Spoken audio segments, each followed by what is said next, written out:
আসসালামু আলাইকুম ওয়ালাইকুম আসসালাম ওয়া রাহমাতুল্লাহি ওয়া বারাকাতুহু। আলহামদুলিল্লাহি রাব্বিল আলামিন, আসসালাতু ওয়াসসালামু আলা রাসূলিহিল কারীম। আউযু বিল্লাহি মিনাশ শাইতানির রাজীম। বিসমিল্লাহির রহমানির রহিম। ইয়া আইয়ুহাল্লাযীনা আমানুত্তাকুল্লাহা ওয়া কুনু মা'আস সাদিকিন। আজকের জলসার সম্মানিত সভাপতি সাহেব, যত উলামায়ে কেরাম কথা বলেছেন এবং স্টেজে উপস্থিত আছেন, আল্লাহ সকলকে দিনের জন্য কবুল করুক, আমরা বলি আমিন। আর আপনারা যারা এত রাত্রেও কষ্ট করে বসে আছেন, আপনাদের বসাগুলি আল্লাহ তাআলা যেন ইবাদত হিসাবে কবুল করেন, আমরা বলি আমিন। যত মা এসেছেন, আল্লাহ তাআলা প্রত্যেকটা মাকে নবী করিম সাল্লাল্লাহু আলাইহি ওয়াসাল্লামের স্ত্রীদের চরিত্র আমাদের মায়েদের চরিত্র আসার তৌফিক দিন, আমরা বলি আমিন। ভূমিকা লম্বা না করে আমরা সরাসরি আলোচনা শুরু করি। আমরা কথা শুনবো কম, আমল বেশি করব বলি ইনশাআল্লাহ। কারণ বর্তমানে এই জলসাগুলো বিশেষ করে ধর্মসভাগুলি এখন অনুষ্ঠান হিসাবে আমাদের কাছে বিবেচিত হয়। মানে এখান থেকে বাড়ি চলে গেলাম, ধর্মের আলোচনা শেষ, আবার বেঁচে থাকলে আশেপাশে এরকম জলসা হলে সেখানে গিয়ে করি। কিন্তু মুসলিম সমাজ, মুসলমানদের উন্নতি, অর্থ হলে মুসলমানরা উন্নতি হবে এমন ব্যাপার না। যতক্ষণ পর্যন্ত মুসলমানরা শিক্ষা দীক্ষা, সচেতন এবং ঐক্যের দিক থেকে আমাদের মধ্যে বিভেদ না দূর হবে, ততক্ষণ পর্যন্ত মুসলমান সমাজের কোনো উন্নতি হওয়া সম্ভব না। যেহেতু মজলিসের উদ্দেশ্য হচ্ছে মসজিদের জলসা, তো মসজিদ দিয়েই আমরা কথাটা শুরু করি। পৃথিবীতে আল্লাহ তাআলা আমাদের সবার জাতির পিতার নাম হচ্ছে হযরতে ইব্রাহিম আলাইহিস সালাম। কাবা শরীফ যখন পুনরায় রিকনস্ট্রাকশন হবে, পুনরায় নির্মাণ হবে, আল্লাহ তাআলা তখন ইব্রাহিম নবীকে কবুল করে নিলেন আর তার ছেলে ইসমাইলকে। এই যে মসজিদ আমরা দেখি না, এটা নির্মাণের উদ্দেশ্যটা কি? আমরা সকলে বলবো কি নামাজ, তাই তো নাকি? মসজিদের উদ্দেশ্য কি? নামাজ। কিন্তু ইসলাম শুধুমাত্র নামাজের জন্য মসজিদ নির্মাণ করা, নামাজের জন্যই সীমাবদ্ধতা, এটা ইসলামের মিশন ছিল না। ইসলাম হচ্ছে মুসলমান জাতির, মুসলমান সমাজের, মুসলমান সোসাইটির উন্নতির একটা মার্কাজ বা সেন্টার। অর্থাৎ মুসলমান সমাজের ডেভেলপমেন্ট কিভাবে হবে, উন্নতি কিভাবে হবে, এটা মসজিদ থেকেই ঠিক হবে। আজকে আপনারা দেখবেন বেশিরভাগ ভিক্ষুকের সংখ্যা কিন্তু আমাদের মুসলমানদের মধ্যে। বেশিরভাগ ভিক্ষুক যে জীবনে মাথায় টুপি পরে না, কোনদিন দাড়ি রাখতো না, এখন ভিক্ষা করার নেশায় মাথায় টুপি, মুখে দাঁড়িয়ে ভিক্ষা করছে, সুস্থ মানুষ। এই যে আমাদের সমস্যা। কিন্তু মসজিদ নির্মাণের উদ্দেশ্যটা কি, এটা আপনাকে প্রথমে বুঝতে হবে। আর আপনাদের মালদা জেলায়, আমাদের মুর্শিদাবাদ মানে পাশের জেলা, দিনাজপুর, হাওড়া, হুগলি, যত জায়গায় আপনি দেখবেন মসজিদ উন্নয়নের জন্য লক্ষ লক্ষ টাকা বাজেট করা হয়, লক্ষ লক্ষ টাকা আপনারা দান করেন, কিন্তু মসজিদ থেকে যদি সেই উদ্দেশ্যটাই না আমরা শুরু করতে পারি যে উদ্দেশ্যটা মুহাম্মদ সাল্লাল্লাহু আলাইহি ওয়াসাল্লাম শুরু করেছিলেন, তাহলে মসজিদে টাইলস হবে, এসি হবে, মসজিদে 3 তলা 4 তলা হবে, ফ্লোরে বিভিন্ন রকমের ডিজাইনের সব পাথর থাকবে, মুসলমান সমাজের মধ্যে কোনো উন্নতি থাকবে না। প্রথমে আপনাকে ঠিক করতে হবে আল্লাহ তাআলা মসজিদ নির্মাণের উদ্দেশ্য কি করে দিয়েছেন। পারা নাম্বার 1, সূরার নাম বাকারা, পৃষ্ঠা নাম্বার 18, লাইন নাম্বার 9। আল্লাহ বলছেন ইব্রাহিম এবং ইসমাইল বাপ এবং দুজনে নবী, এই দুজনে নির্মাণ করলেন কাবা বাইতুল্লাহ। ইব্রাহিম খলিলুল্লাহ, ইসমাইল জবিহুল্লাহ, আর দুজনে মিলে যেটা নির্মাণ করলেন তার নাম হলো বাইতুল্লাহ, আল্লাহর ঘর। তো আল্লাহ বলছেন ইব্রাহিম এবং ইসমাইল তোমরা দুজনে কাবা পুনরায় নির্মাণ করেছো, তোমরা আমার কাছে একটা ওয়াদা করো, প্রতিশ্রুতি দাও। কি প্রতিশ্রুতি? এবার আল্লাহ বলছেন ওয়াআহিদনা ইলা ইব্রাহিমা, ইব্রাহিম হচ্ছে বাপ আর ইসমাইল কে বাবা? ছেলে। নবী নাম শুনতে পাচ্ছেন কত সুন্দর। বাপের নাম ইব্রাহিম, ছেলের নাম ইসমাইল।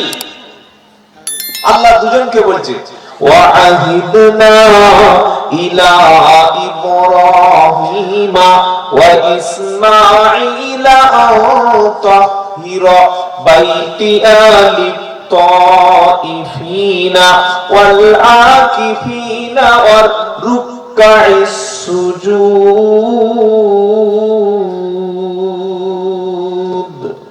একবার সকলে জোরে বলুন আল্লাহু আকবার। আল্লাহু আকবার। জোরে হয়েছে আওয়াজ? জোরে আওয়াজ হয়েছে?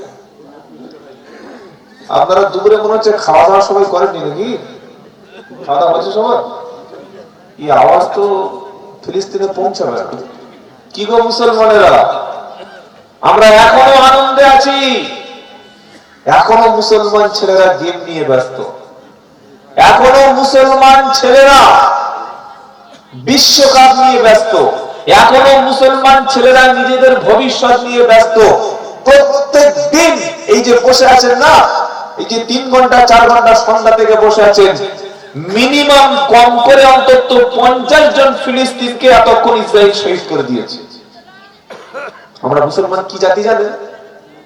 জেগে ঘুমানো জাতি। কি জাতি বললাম? জেগে ঘুমানো। একটা লোক ঘুমিয়ে গেছে, ভাই ওঠো ওঠো ওঠো, উঠে পড়বে। আর যে জেগে ঘুমাচ্ছে কি গো, উঠে যাবে? পুরো আফগানিস্তানটাকে আমেরিকা শেষ করে দিয়েছে, শুধু কবর আর কবর, শুধু কবরস্থান। ইরাক শেষ। এখন শুরু করেছে কি? ফিলিস্তিন। ফিলিস্তিন সব শেষ। মসজিদ, মাদ্রাসা, স্কুল, হসপিটাল, কলেজ, ইউনিভার্সিটি কিচ্ছু পাবে না, খালি ধুধু করছে ময়দান। আবার শুরু করেছে লেবানন।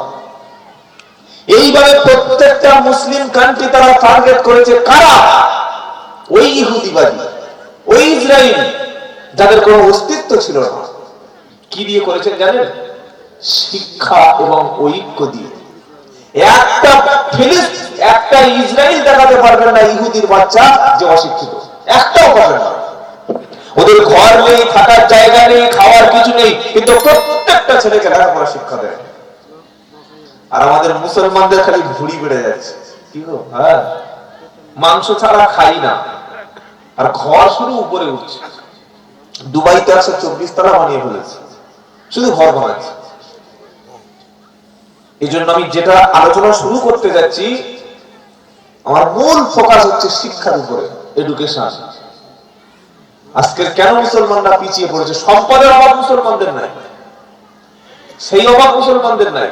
তো আল্লাহ ইব্রাহিম নবী, ইসমাইল নবী, দুজনেই নবী, দুজনকে অ্যাড্রেস করে বলছেন ওয়াআহিদনা ইলা ইব্রাহিমা ওয়া ইসমাইল আল্লাহ ডাকে বলছেন ইব্রাহিম এবং ইসমাইল তোমরা দুজনে আমার কাছে প্রতিশ্রুতি দাও কাবা শরীফ যখন তোমরা নির্মাণ করেছো তোমরা দুজনে আমার কাছে প্রতিশ্রুতি দেবে এ দুটিকে তোমরা পরিষ্কার পরিচ্ছন্ন রাখবে কাদের জন্য কাবা শরীফে যারা তওয়াফ করতে আসবে ইতিকাফে আসবে সালাত আদায় করতে আসবে তাদের জন্য বাইতুল্লাহ শরীফকে তোমরা বাপ এবং বেটা দুজনে মিলে এটাকে পরিষ্কার পরিচ্ছন্ন রাখবে সুবহানাল্লাহ বিহামদিহি সুবহানাল্লাহিল আযীম।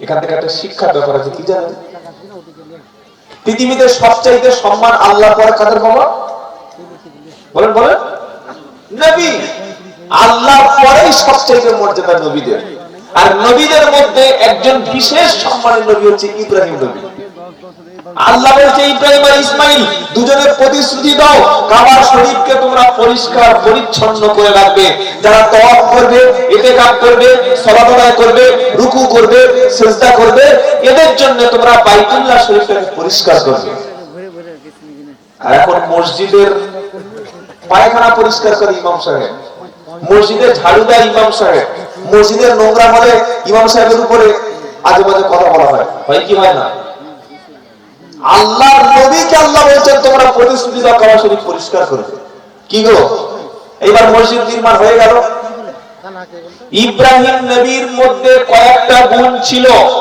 যেমন এই গোঁফ ছোট করা কি গো দাড়ি বড় করা এটা ইব্রাহিম নবীর সুন্নাত মাথার চুল সর্বপ্রথম পেকেছিল মানুষের মধ্যে ইব্রাহিম নবী আমরা আমাদের বাচ্চাদের খাতনা করি মোচের মানি দিই এটা ইব্রাহিম নবীর সুন্নাত কি শুনছেন আপনারা হ্যাঁ তিনি হচ্ছে জাতির পিতা মসজিদ নির্মাণ হয়ে গেল হাজার হাজার বছর পরে আসবেন পৃথিবীতে মুহাম্মদ সাল্লাল্লাহু আলাইহি ওয়াসাল্লাম এবার মুহাম্মদ সাল্লাল্লাহু আলাইহি ওয়াসাল্লাম আসার আগে ইব্রাহিম নবী আল্লাহর কাছে একটা দোয়া করেছিলেন প্রার্থনা করেছিলেন কি দোয়া করেছিলেন ওটা আল্লাহ তাআলা কোরআনের মধ্যে কোট করে দিয়েছেন বলুন সুবহানাল্লাহ দোয়াটা শুনবেন নবীদের দোয়া আমাদের দোয়া পার্থক্য দেখেন আমরা কি করি আল্লাহ আমার চাকরি দাও মেয়েটার ভালো জামাই দাও ছেলেটার সুন্দর একটা ব্যবসা দাও আমাকে আয়াত বাড়িয়ে দাও আমার রুজিতে বরকত দাও আমার দিদির সুস্থ করো আমার দামি গাড়ি দাও দামি বাড়ি দাও বুড়িটা বাড়িয়ে দাও কি দোয়া করে না হ্যাঁ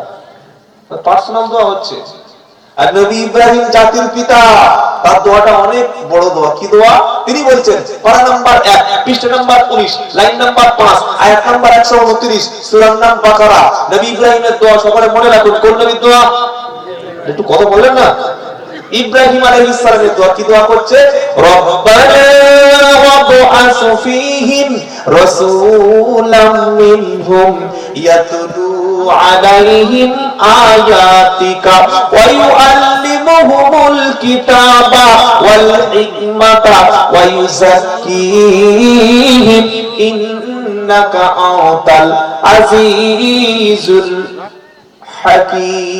হাকীম দোয়ার মধ্যে চারটি স্পেশাল জিনিস চাইছেন যেরকম কথা চারটি স্পেশাল জিনিস চাইছে কি চাইছে তিনি বলছেন রব্বানা আয় আমাদের রব ওয়াবআস ফীহিম রাসূলাম মিনহুম রাসূলদের মধ্য থেকে আমার সন্তানদের মধ্যে এমন একজনকে রাসূল করে পাঠাবেন তাদের কাছে এমন একজনকে রাসূল করে পাঠাবেন ইয়াতুলু আলাইহিম আয়াতিকা যিনি মানুষের কাছে কি আল্লাহ আপনার আয়াতগুলো তেলাওয়াত করে শোনাবে সুবহানাল্লাহ পড়েন এক দুই নাম্বার ওয়ায়ু আল্লিমুহুমুল কিতাব যিনি কিতাবের শিক্ষা দেবে তিন নাম্বার আল হিকমাতা যিনি জ্ঞান বিজ্ঞানের শিক্ষা দেবে চার নাম্বার ওয়ায়ু যাক্কিহিম যিনি মানুষকে পরিষ্কার পরিচ্ছন্ন করবে টার্গেট হচ্ছে চারটি কোন টার্গেট এক কোরআন পড়ে শোনাবে দুই হিকমতের শিক্ষা দেবে তিন পরিষ্কার পরিচ্ছন্ন শিক্ষা দেবে আর চার হচ্ছে তিনি মানুষের মধ্যে কিতাবের শিক্ষা দেবে চারটি দোয়া হলে দোয়া কবুল করলেন কে আল্লাহ ইব্রাহিম নবী আরেকটা দুটো দোয়া বলবো আপনাদের এই দোয়াটা কার জন্য চেয়েছিলেন মুহাম্মদ সাল্লাল্লাহু আলাইহি ওয়াসাল্লাম আর মুহাম্মদ সাল্লাল্লাহু আলাইহি ওয়াসাল্লামকে আল্লাহ বলছেন ইব্রাহিম নবী যে দোয়াটা চেয়েছে আমি চারটি টার্গেট দিয়ে মুহাম্মদকে পৃথিবীতে পাঠালাম বলুন সুবহানাল্লাহ পারা নাম্বার 4 পৃষ্ঠা নাম্বার 11 সূরার নাম আল ইমরান আর আল্লাহ বলছেন নবী ইব্রাহিম চারটে চেয়েছিলেন আল্লাহ চারটেই দিয়ে দিলেন কি গো, চারটে থেকে আল্লাহ চারটে দেবেন না দেবেন না? কি কি দিয়েছেন? চারটি জিনিস। আল্লাহ কি বলছেন? লাকাদ মান্নাল্লাহু আলাল মুমিনিনা ইদ বা'আথা ফীহিম রাসূলাম মিনহুম ইয়াতলু আলাইহিম আয়াতিহি ওয়া ইউযাক্কিকুম ওয়া ইউআল্লিমুহুমুল কিতাবা ওয়াল হিকমা ওয়া ইন কানু মিন ক্বাবলু লাফী দালালিন মুবিন। কত শত বছর আগে নবী ইব্রাহিম চেয়েছিলেন, আল্লাহ আমার সন্তানদের মধ্য থেকে এমন একজনকে রাসূল হিসাবে আমার সন্তানদের কাছে পাঠাবেন যার মধ্যে চারটি জিনিস থাকবে। যিনি কোরআন তেলাওয়াত করবে, আপনার কালাম তেলাওয়াত করবে, মানুষকে কিতাবের শিক্ষা দেবে, 3 নম্বর জ্ঞান বিজ্ঞানের শিক্ষা দেবে, 4 নম্বর পরিষ্কার পরিচ্ছন্ন মানুষের নাফসকে, মানুষের অন্তরকে, মানুষের ঈমানকে শিরক বিদআত থেকে, কুফর থেকে, দুনিয়ার সমস্ত খারাপ কাজ থেকে মানুষকে পরিষ্কার করবে। এই চারটি জিনিস। আর আল্লাহ পাক সূরা ইমরানে বলছেন, আমি মুমিনদের প্রতি দয়া করেছি, একটা বিশেষ দয়া মুমিনদের। কি দয়া?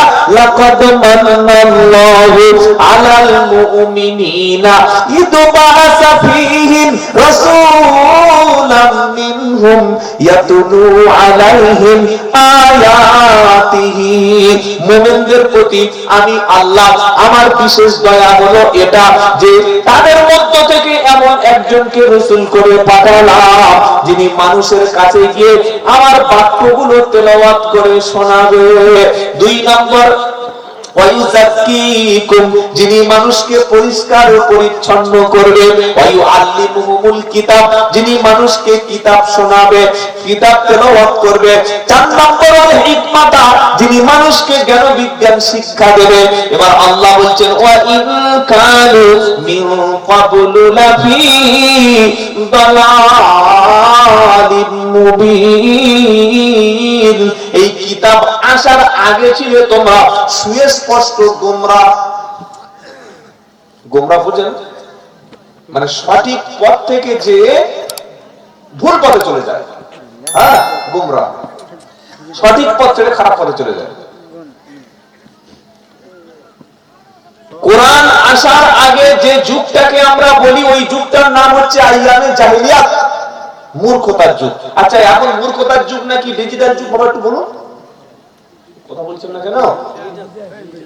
এখন আগে চিঠি নিয়ে যেত ঘোড়া, চিঠি নিয়ে যেত, একটা চিঠি পাঠাতে এখন 1 মাস 2 মাস সময় লেগে যেত। এখন চিঠি পাঠাতে হয় নাকি?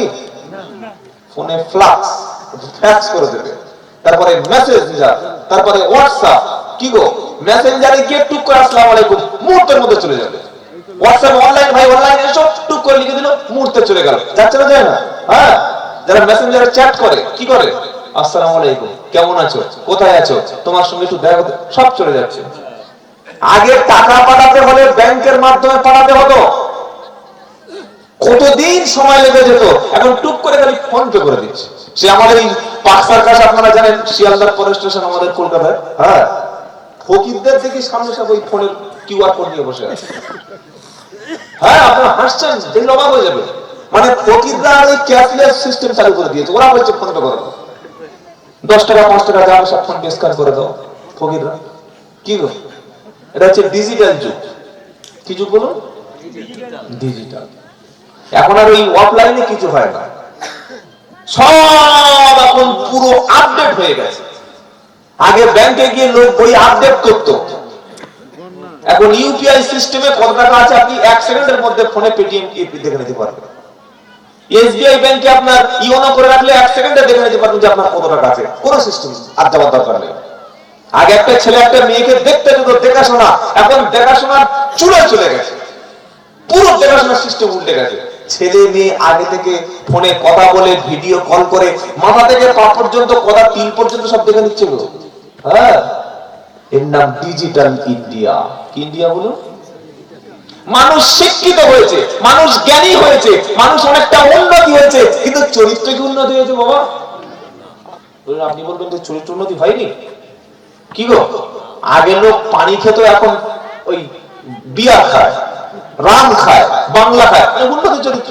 খাচ্ছে আর বলছে ড্রিঙ্কস করছি, ভালো জিনিস তো, বোতল খায়।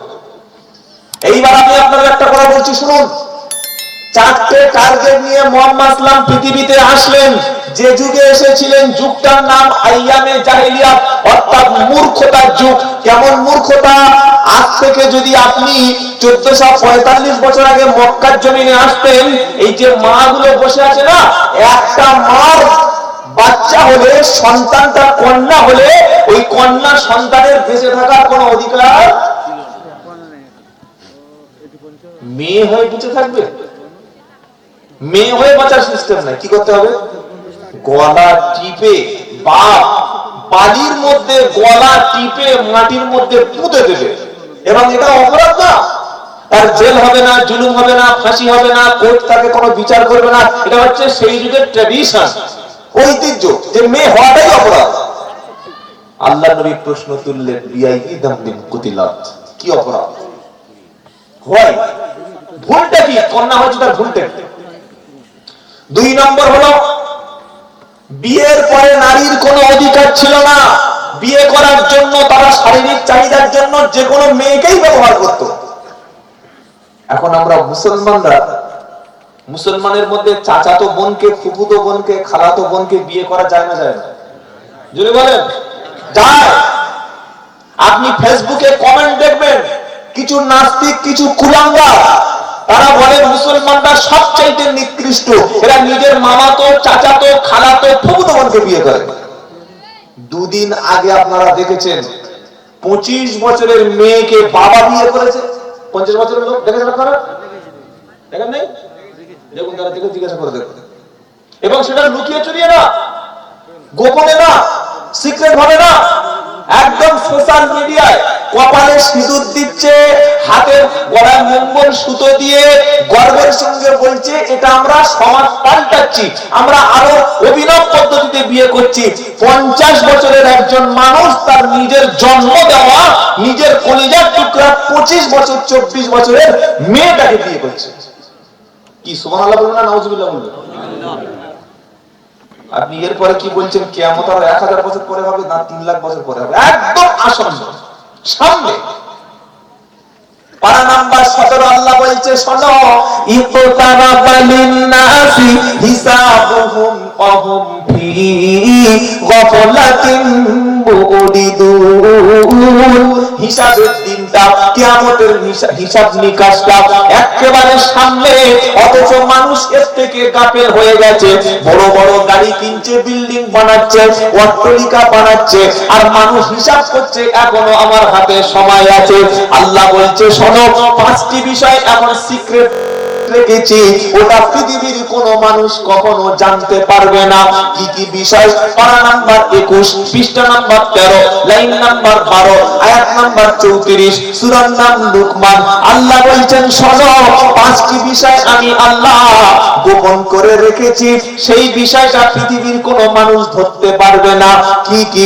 ইন্নাল্লাহা ইনদাহু ইলমুস সাআ ওয়া তুনাজ্জিলুল গায়স ওয়া ইয়ালামু মা ফিল আরহাম ওয়া মা তাদরি নাফসুম মাযা তাকসিবু গাদা ওয়া মা তাদরি নাফসুম বিআইয়ি আরদিন তামুত ইন্নাল্লাহা আলীমুন খবীর। আল্লাহু আকবার। এটা গল্প শোনালাম না আল্লাহর কালাম? আরে জোরে আল্লাহু আকবার বলুন। পৃথিবীর শ্রেষ্ঠ স্লোগান আল্লাহু আকবার। না, আপনাদের ঈমান মনে হচ্ছে আমার আগে বলছিলেন যে দাঁড়ানো যারা একটু কম হয়েছে, আমি বলছিলাম ঈমানও কমে গেছে। এই আল্লাহু আকবার স্লোগানটা কি জানেন? এটা জন্ম থেকে মৃত্যু সব জায়গায় আল্লাহর নাম।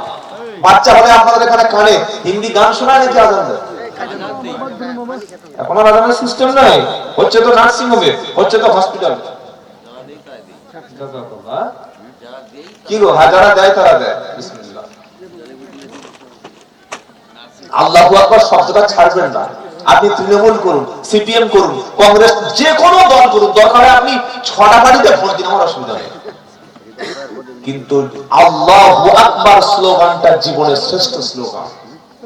এটা জন্মের পরে আপনাকে শুনিয়ে দেওয়া হয়েছে। হয়েছে, আর যেদিন জানাজার সালাত আদায় হবে, জানাজার নামাজ হবে, এই স্লোগান ছাড়া আপনার উদ্ধার।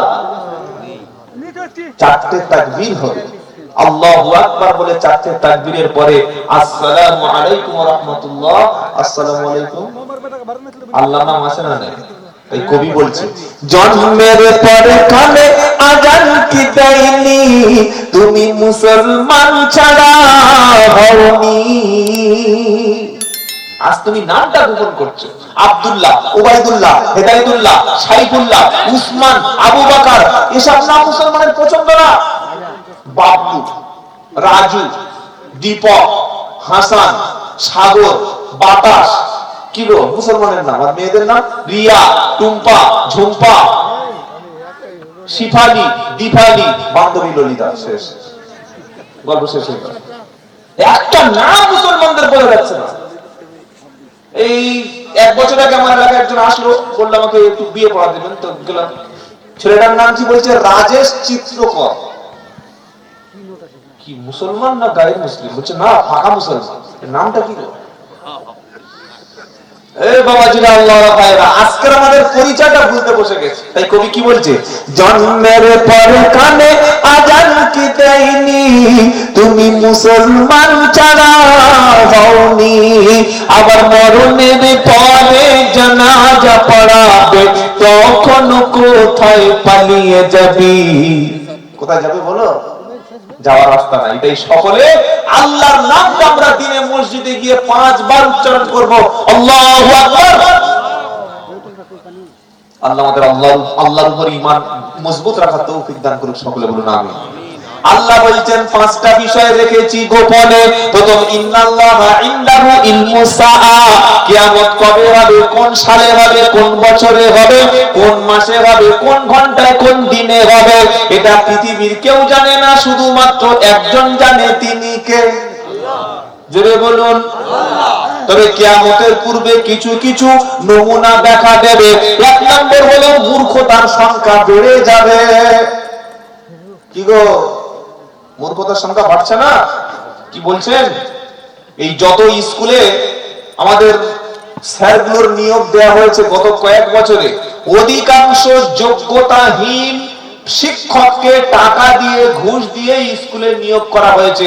পরে যখন ধরা পড়লো, 5 বছর, 6 বছর, 3 বছরের বেতন সহ, সুদ সহ চাকরি গেল। কি গিয়েছিল?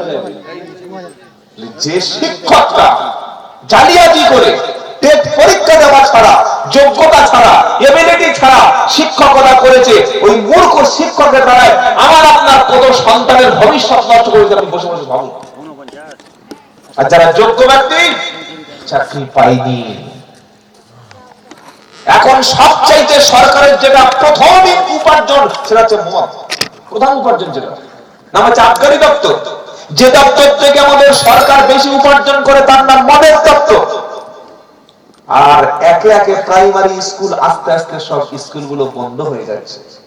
আপনারা বলবেন না হুজুর, হযরত বা সাহেব বা মৌলভী যাই বলেন, মাধ্যমিক, উচ্চ মাধ্যমিক ছাত্রছাত্রীর সংখ্যা তো বেড়েই চলেছে, কিন্তু এই ছেলেগুলো পড়াশোনা শিখে বাপকে ভাত দিচ্ছে না, মাকে সম্মান করছে না, বড়দের অপমান করছে, বাচ্চাদের সঙ্গে খারাপ আচরণ করছে, এরা গান শুনছে, এরা মদ খাচ্ছে, এরা সিনেমা দেখছে, এরা নোংরামি করছে, এরা সমাজের অ্যান্টি সোশ্যাল ব্যক্তিতে পরিণত হয়েছে।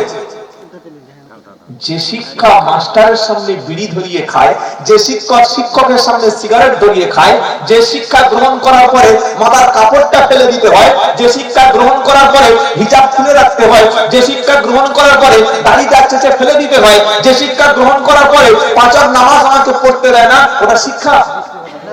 আরে বলছেন না কেন? একটা লোক প্রচুর উঁচু পোস্টের চাকরি পেয়ে অফিসে বসে আছে, ঘুষ ছাড়া তার ফাইল করবে না, সব জায়গায় ঘুষ। তুমি সরকারি টাকা নেবে, আবার ঘুষ খাবে, তোমার লেখাপড়ার 4 পয়সা দাম নাই।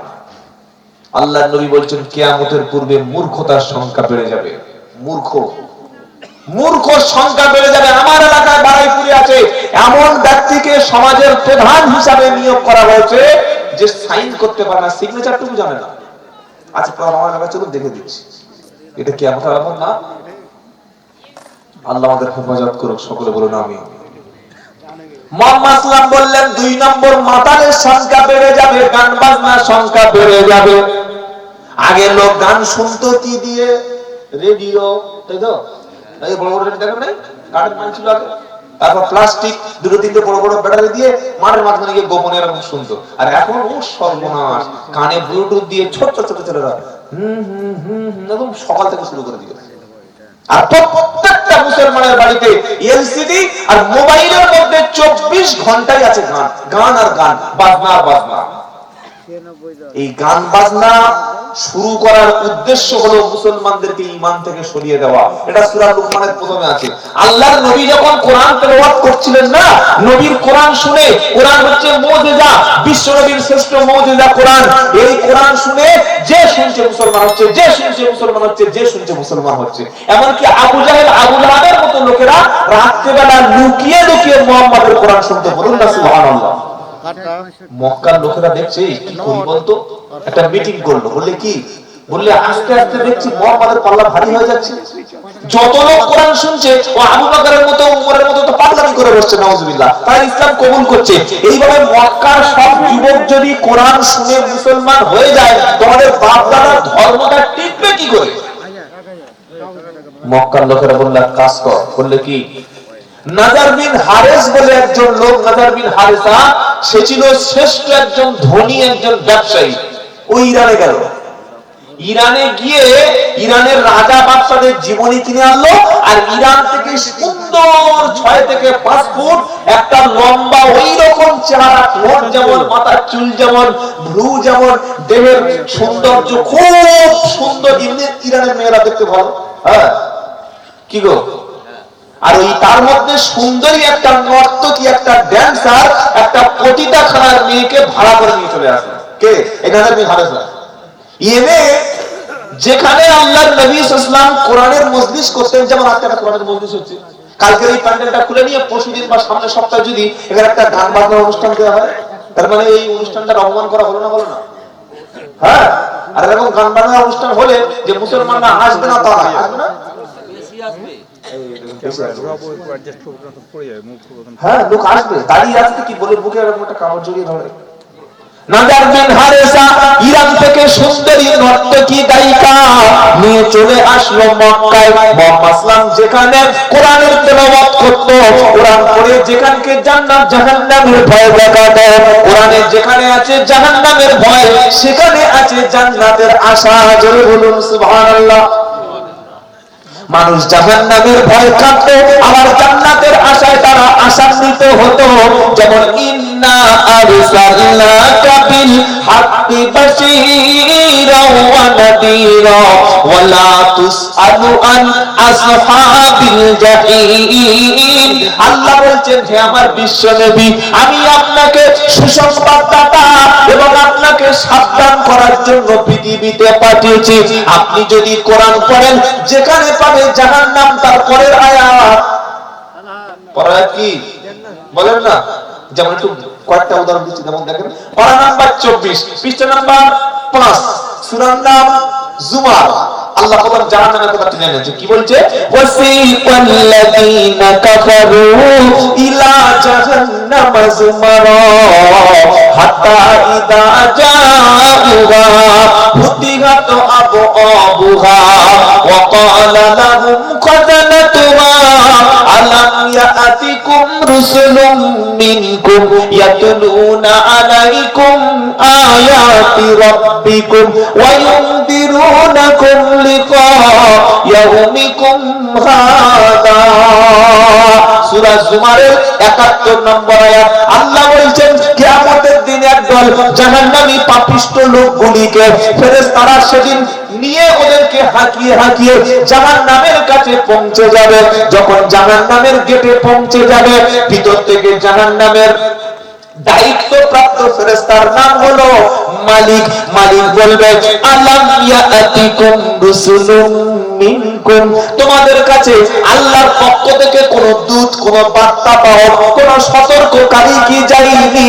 ইয়াতলু আলাইকুম আয়াত, ইয়াতলু আলাইহিম আতলু আলাইহিম আয়াতিকা, আর আল্লাহর আয়াত কি তোমাদের কাছে তেলাওয়াত করা হয়নি? ওয়া ইউদিরুনাকুম লিকা ইয়াউমিকুম হাদা, আর কিয়ামতের দিন আল্লাহর সঙ্গে তোমাদের সাক্ষাৎ করতে হবে, এমন ব্যাপারে কি তোমাদের কেউ কোনো সজাগ করেনি?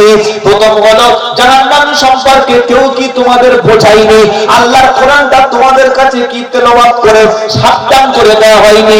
আর 3 নম্বর, আল্লাহর সামনে তোমাদের সাক্ষাৎ করতে হবে, এই বিষয় কি তোমাদের কেউ বলেনি?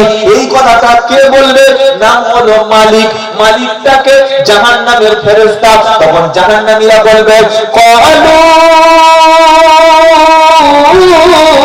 বালা, জাহান্নামীরা বলবে হ্যাঁ অবশ্যই আমাদেরকে সাবধান করে দিয়েছিল। তাহলে এটা কি বিষয় আল্লাহ বললেন? এই যে কথাটা বললেন এটা কি বিষয়? জান্নাত আর জাহান্নামের বিষয়। যেই জাহান্নামের বিষয় বললো, মানুষ ভয় পেয়ে কাঁদতে শুরু করলো, আল্লাহ গো আমাকে যেন হেফাজত করো। সঙ্গে সঙ্গে আল্লাহ বলছে জান্নাতের কথা। আবার তারপরে আছে কি, ওয়াসিকাল্লাযীনা তাকাউ রাব্বাহুম ইলাল জান্নাতি যুমারা হাত্তা ইযা জাউহা ওয়া ফুতিহাত আবওয়াবুহা ওয়া ক্বালা লাহুম খাযানাতুহা আলাম খাযানাতুহা সালামুন আলাইকুম তিবতুম ফাদখুলুহা খালিদিন।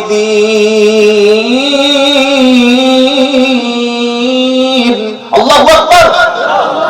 প্রথমে জাহান্নামের ভয় দেখিয়েছে, এবার জান্নাতের আশা দিচ্ছে। কি বলছে? ওয়াসিকাল্লাযীনা তাকাউ রাব্বাহুম ইলাল জান্নাতি যুমারা, যারা আল্লাহকে ভয় করেছে, পৃথিবীতে আল্লাহ ভীরু খোদা ভীরু ব্যক্তি যারা, কিয়ামতের দিন আমি আল্লাহ তাদেরকে জান্নাতের দিকে জান্নাতের ফেরেশতারা সম্বোধন করে নিয়ে চলে যাবে। আর যখন জান্নাতের দরজার সামনে যাবে, ভিতর থেকে দরজাটা অটোমেটিক জান্নাতি ব্যক্তিদের জন্য খুলে যাবে। তাদেরকে বলা হবে সালামুন আলাইকুম তিবতুম ফাদখুলুহা খালিদিন। আল্লাহর পক্ষ থেকে তোমাদের উপর শান্তি বর্ষণ হোক, তোমরা শান্তিতে থাকো আর চিরদিনের জন্য জান্নাতে প্রবেশ করো। প্রথমে কি বিষয় বললেন? জাহান্নামের ভয়। তারপরে যখন জাহান্নামের ভয় দেখানো হলো, তারপরে জান্নাতের আশা। এবার চলুন পারা নাম্বার 29, সূরার নাম মূল, প্রথম সূরা। এই সূরা মূলটা প্রত্যেকদিন তেলাওয়াত করবেন, করলে কি হবে? সহি হাদিসে এসেছে যে সূরা মূল তেলাওয়াতকারী ব্যক্তির কবরে কোনো আযাব হবে না। সুবহানাল্লাহ বলার দরকার একবার ছিল। ঠিক আছে, সকালবেলা একবার বলে নেবেন, এখন থাক নাকি কি গো? খালি 5 থেকে 7 মিনিট সময় লাগবে। যত মা এসেছেন, ভাই এসেছেন, আমার দিনী ভাই এসেছেন, আমি আব্দুল্লাহ জুবায়ের হাত দুটো ধরে অনুরোধ করছি, ভাই আজকে রাতটা আমাদের জীবনের শেষ রাত হতে, আর যারা চুপচাপ আছেন মোটামুটি এখন 2050 পর্যন্ত বাঁচবেন নাকি কি গো? হতে পারে না? পারে না? হ্যাঁ হতে পারে। আমি খেলা করছি, আমার কাপড় বাজারে চলে এসেছে, আমার কবরের জায়গাটা রেডি হয়ে গেছে, নেক্সট খাটিয়া কাপড়টা ওঠার জন্য যেটা, সেটা হচ্ছে আমি, আমার হুঁশ নাই। তো আমি যদি রাত্রেবেলা ঘুমানোর সময় সূরা মূল 29 পারা তাবারাকাল্লাযী বিয়াদিহিল মুলক, এই সূরাটা রাত্রেবেলা যদি তেলাওয়াত করে পড়তে পড়তে ঘুমাই, আল্লাহর নবী সাল্লাল্লাহু আলাইহি ওয়াসাল্লাম বলেছেন, এই সূরা ফজিলতের ফাজাইলের মধ্যে এসেছে, কবরে অতক্ষণ পর্যন্ত সূরা মূল বান্দার জন্য ফেরেশতাদের সঙ্গে আযাবের ফেরেশতার জন্য সুপারিশ করবে। যতক্ষণ বান্দাকে কবরে শান্তিতে ঘুমাতে দেওয়া হচ্ছে না, ততক্ষণ আযাবের ফেরেশতাদের সঙ্গে এই সূরা মূল কন্টিনিউ তাদের সঙ্গে তর্ক করে তাকে শান্তিতে ঘুম পড়িয়ে দিয়ে তবে সূরা মুলক সেদিন আল্লাহর কাছে সুপারিশ করবে। সুবহানাল্লাহ। এই সূরা মুলকের মধ্যে আল্লাহ কি বলছে? প্রথমে জাহান্নামের কথা। কিছু কথা বলুন। জাহান্নাম কি রকম? ইদা উলকু ফিহা সামিউ লাহা শাহিকাও ওয়া হিয়া তাফুর। জাহান্নামীদেরকে উপর থেকে আগুনের মধ্যে যখন ছুঁড়ে ফেলা হবে, আগুনে নিক্ষেপ করা হবে, তখন সেদিন জাহান্নামী ব্যক্তিরা জাহান্নামের আওয়াজ শুনতে পাবে। তাকাদু তামাইয়াজু মিনাল গায়জ, জাহান্নাম প্রচন্ড চিৎকার করবে, প্রচন্ড গর্জন করতে থাকবে। কুল্লামা উলকিয়া ফিহা ফাওজুন সাআলাহুম খাযানাতুহা আলাম ইয়াতিকুম নাদির। একদল লোককে উপর থেকে ছুঁড়ে ছুঁড়ে ছুঁড়ে যখন আগুনের মধ্যে নিক্ষেপ করা হবে, তখন জাহান্নামীদেরকে জিজ্ঞাসা করা হবে, আলাম ইয়াতিকুম নাদির, হে জাহান্নামী ব্যক্তিরা, তোমাদের কাছে কি আমার পক্ষ থেকে, আল্লাহর পক্ষ থেকে কোন সতর্ককারী কি যায়নি? আবার জাহান্নামীরা বলবে, ক্বালু বালা ক্বাদ জাআনা নাদির। জাহান্নামীরা বলবে, অফকোর্স, হ্যাঁ অবশ্যই এসেছিল। মসজিদে 5 বার আজান হলো, ওলামারা জাহান্নামের কথা বলেছে, হারাম থেকে দূরে থাকতে বলেছে, অবৈধ নারীর সঙ্গে অবৈধ রিলেশন করতে মানা করেছে, মদের বোতল ধরতে মানা করেছে, সুদের মাল খেতে মানা করেছে, বাপ মাকে কষ্ট দিতে মানা করেছে, 5 ওয়াক্ত সালাত আদায় করতে বলেছে, শিরক করতে মানা করেছে, সবকিছু আমাদের বলেছিল। তখন আমরা অবশ্যই আমাদের কাছে সতর্ককারী এসেছিল। জাহান্নামীরা আরো বলবে, ফাকাদাবনা ওয়া কুলনা মা নাযালাল্লাহু মিন শাইইন ইন আউতুম ইল্লা ফি দালালিন কবীর। জাহান্নামীরা বলবে, আমরা মনে করেছিলাম মিথ্যা, জান্নাত বলতে কিছু নাই, জাহান্নাম বলতে কিছু নাই, আল্লাহ এগুলো কিছুই নাযিল করে নাই, আমরা মিথ্যা মনে করে উড়িয়ে দিয়েছিলাম। জাহান্নামীরা আরো আফসোস করে বলবে, ওয়াকালু লাউ কুন্না নাসমাউ আও নাকিলু মা কুন্না ফি আসহাবিস সাঈর। জাহান্নামীরা আরো বলবে, যদি শুনতাম, বুদ্ধি খাটাতাম, শুনতাম এবং ভাবতাম। তাহলে শুনে গিয়ে শুয়ে পড়লে হবে না, কি গো? শুনতে হবে আর ভাবতে হবে যে কি বললেন উনি, কোরআনের মেসেজটা আমাদের কাছে কি দিচ্ছে উনি। শুনে নিলাম, যাওয়ার সময় বিড়ি টানতে টানতে চলে গেলাম, সিগারেট খেতে খেতে চলে গেলাম, হ্যাঁ খাবার খেতে খেতে চলে গেলাম, গিয়ে এমন শুয়ে পড়লাম, উঠলাম আগামীকাল সকাল 10টা। মানে ভালো চর্চা হয়েছে কি গো? সারারাত এই শুনলেন, ফজরের নামাজটাই কাজা। কোটি পৃথিবীতে প্রায় 200 কোটি মুসলমানের মধ্যে 2 থেকে 3 কোটি মুসলমান ফজরের নামাজ পড়ে। হ্যাঁ, আপনার এই মসজিদে কত লোক ফজরের নামাজে আসে? আর এলাকার মুসলিম কত? 10-15 আসে, 1 থেকে 200। তখন বুঝতে পারছি আমাদের ইমানটা করতে কষ্ট পাবেন না। মুসলমানের দিন শুরু হবে ফজরের নামাজ দিয়ে, ফজরের সালাত দিয়ে, বলি ইনশাআল্লাহ। আর বেদিনের মতো সকাল 9টা-10টার সময় ঘুম থেকে উঠে ব্রাশ করতে করতে কাজে বার হয়ে যাচ্ছে ফজরের নামাজ। কি করে বরকত হবে? কি করে আপনার উপরে বরকত হতে পারে? বরকত যদি চাও, সমাজে উন্নয়ন যদি চাও, যদি তোমার সংসারে বরকত হোক, আল্লাহ তোমার উপরে রাজি হোক, আল্লাহ তোমার সংসারে বরকত দিক, এটা তুমি যদি নিশ্চয়ই নিশ্চিত করতে চাও, দিনের শুরুটা হবে ফজরের। আর যদি বলেন যে আমার বরকতের দরকার নাই, তাহলে ফজরের সময় বেদিনের মতো ঘুমিয়ে থাকলে আপনার জীবনটাই শেষ হয়ে যাবে। সেদিন জাহান্নামীরা বলবে, কি বলবে? ওয়াকালু লাউ কুন্না নাসমাউ, যদি আমরা শুনতাম, আও নাকিলু, আকল দিয়ে, বুদ্ধি দিয়ে, বিবেক দিয়ে, মেধা দিয়ে, চিন্তা দিয়ে ভাবতাম। তাহলে শুনলে হবে না, কি করতে হবে? ভাবতে হবে। মালিক একটা কুকুর পুষেছে, কুকুরকে প্রতিদিন মাংস খেতে দেয়, মালিক যখন ডাকে কুকুরটা তখন ছুটে, যদি বলেন চলে আসে, আল্লাহ বলছে তোদের খাওয়াই আমি, অক্সিজেন দিচ্ছি আমি, সুন্দর বিবি দিয়েছি আমি, বাচ্চা দিয়েছি আমি, চাকরি দিয়েছি আমি, আসমান থেকে পানি দিয়েছি আমি। আমি আল্লাহ তোদের দিনের বেলা 5 বার ডেকেছি, দিনে রাতে 1 ঘন্টা ফরজ সালাতের জন্য ডেকেছি। ফজর, যোহর, আসর, মাগরিব, ঈশা এই 5 বার আসবি।